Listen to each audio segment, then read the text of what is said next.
And we were looking for like inspirational content that could have real impact. And she sent it to me, and I'd never read a romance novel, and it was the first time reading a book where the female protagonist, where I like got to be her and experience that. And I sobbed at the end of it, and I just called her and I said, I have to find a way to make this into a movie. And wow. Here we are. Blake Lively, the acclaimed actress known for her roles in Gossip Girl and The Age of Adaline, is reportedly taking legal action against Netflix over an upcoming series that dramatizes the highly publicized dispute between her and actor-director Justin Baldoni. The series, based on the real-life events surrounding their collaboration on the film It Ends With Us, has raised significant concerns for Lively, who feels that the portrayal may cast her in an unfavorable light. The conflict between Lively and Baldoni began during the production of It Ends With Us, a romantic drama adapted from Colleen Hoover's novel. Lively filed a lawsuit against Baldoni, alleging sexual harassment and a subsequent smear campaign orchestrated by him and his public relations team. In response, Baldoni filed a $400 million lawsuit against Lively, her husband Ryan Reynolds, and their publicist, accusing them of defamation and extortion.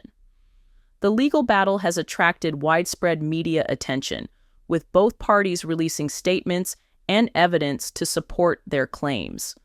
Amidst this turmoil, Netflix announced the development of a series that would dramatize the events between Lively and Baldoni.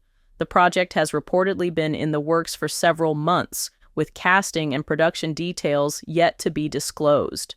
Lively, however, has expressed strong objections to the series, arguing that it misrepresents the facts and portrays her in a negative light. She contends that the dramatization of her personal and professional struggles infringes upon her privacy and misrepresents the complexities of the situation. In her legal complaint, Lively asserts that the series perpetuates false narratives and sensationalizes sensitive issues for entertainment purposes. She emphasizes the potential harm to her reputation and personal well-being, highlighting the distress caused by the public dissemination of private matters. Lively's legal team is seeking an injunction to halt the production of the series and is exploring potential claims for defamation and invasion of privacy.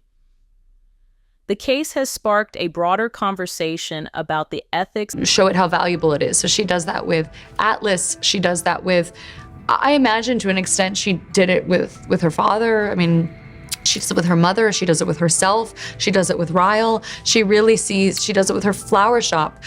So she sees the beauty in something that, others may cast aside or think is tarnished. Of adapting real-life events into entertainment content, particularly when those events involve ongoing legal disputes and personal trauma.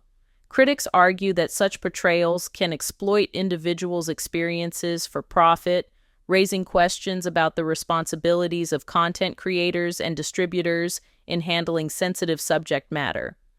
As the legal proceedings continue, the entertainment industry and the public await further developments. The outcome of this case could set a significant precedent for how real-life events are adapted into media content and the extent to which individuals can protect their personal narratives from public consumption. In response to Blake Lively's legal claims, Netflix is reportedly preparing to defend its decision to produce the series based on the highly contentious Lively-Baldoni situation. According to sources, Netflix is asserting its right to adapt real-life events into entertainment, especially when they involve public figures. The streaming giant has argued that the series does not misrepresent the facts, but rather offers a dramatized, fictionalized version of the events for storytelling purposes. Netflix's legal team is expected to counter Lively's claims by emphasizing that the show is a work of fiction designed to entertain and not to be taken as an accurate reflection of reality. Netflix has already filed motions to dismiss Lively's claims of defamation and invasion of privacy, stating that it cannot be held liable for the creative liberties taken in the adaptation process. The company further argues that as a public figure, Lively's participation in the drama surrounding the legal battle makes her fair game for dramatization. A Netflix spokesperson also noted that the series is intended to provide a unique perspective on a situation that has captured public attention, rather than act as a documentary. The case is likely to involve a complex legal battle as both sides continue to defend their positions. Lively's legal team is determined to push forward, arguing that the series could cause irreparable harm to her reputation and personal life, while Netflix is prepared to fight for its right to produce content that it believes is rooted in significant cultural conversations. The outcome of this legal standoff could set important precedents for the entertainment industry. I hope people find it inspiring, and yet also, it's a film about a heavy topic. It's about domestic violence, something that 1 in 3 women have to deal with globally. We're just really proud of how the film turned out and the impact that it's had, and it's on Netflix now. As the case progresses, the tension between Lively's desire for privacy and Netflix's commitment to creative freedom remains at the forefront of the debate, with potential long-lasting impacts on how real-life events are portrayed in the entertainment world. As the legal battle between Blake Lively and Justin Baldoni continues to unfold, Baldoni's stance on the Netflix series and Lively's lawsuit has garnered considerable attention. While Lively's legal team has been vocal in their disapproval of the project, Baldoni has remained relatively silent about the specifics of the series, although sources close to him suggest that he is supportive of the adaptation. Baldoni is reportedly keen on seeing the events that have defined his professional and personal life depicted on screen, albeit with the caveat that the portrayal stays true to his perspective on the matter. Baldoni's supporters argue that the series is an opportunity to shed light on the complexities and nuances of the public dispute. As an actor and director, Baldoni has always been committed to telling stories that explore difficult subjects, and his involvement in the Netflix project is no exception. According to insiders, Baldoni believes that the series will give viewers a chance to see the situation from a multifaceted viewpoint, allowing them to understand not just the conflict, but the emotional toll it took on him personally and professionally. It was powerful, and it played into the broader narrative she had been pushing, that she was being mistreated and disrespected during the production of It Ends With Us. For many, this was the final straw. How could a producer behave in such a way? However, the truth behind the footage was far less salacious than Blake's accusations suggested. After more details came to light, it was revealed that the footage was not explicit or inappropriate at all. In fact, it was a discrete video of a woman giving birth, shown to Blake as a reference for a realistic birthing scene in the movie.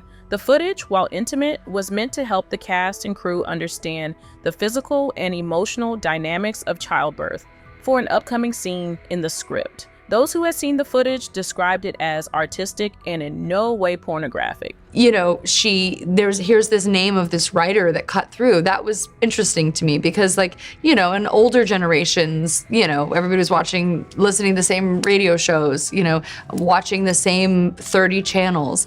So now when the whole world is open to you, for a name to cut through like that to a younger generation really made me perk up. It was simply a professional reference aimed at ensuring accuracy and realism in the portrayal of childbirth on screen. Blake's dramatic framing of the situation as a violation of her personal space now seemed completely out of proportion. The footage, far from being inappropriate, was actually a thoughtful attempt by the producer to make the scene as authentic as possible. The reality of the situation exposed a pattern. Blake had been twisting normal professional exchanges into major violations for her own narrative.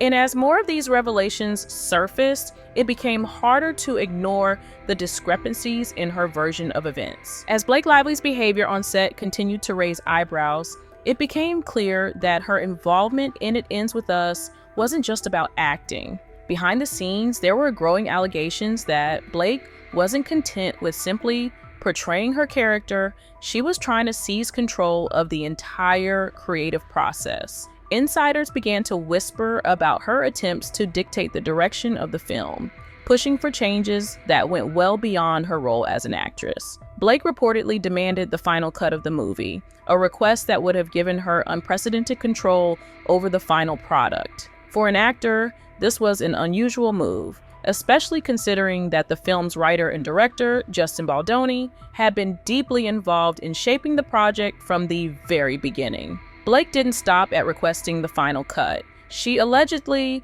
sought to re-edit certain scenes behind Justin's back, working with editors and producers to alter moments in the film without his consent. This was not just a simple difference of opinion, it was an attempt to override Justin's vision for the movie. The situation became increasingly dramatic, with rumors circulating that Blake had even tried to undermine Justin's authority on set, potentially seeking to install herself as the de facto creative leader of the project. Her desire to control the film didn't just end with the editing process. There were whispers that she was trying to shape the movie's narrative and make decisions that traditionally fell within the director's domain. Some even speculated that Blake had been playing a high-stakes game, leveraging her celebrity status and connections to force her vision into the film, much to Justin's frustration. But it didn't end there. Blake's attempts to gain control of the production escalated, and soon she began pulling in some major players to back her up. That's all for today. Thank you for watching.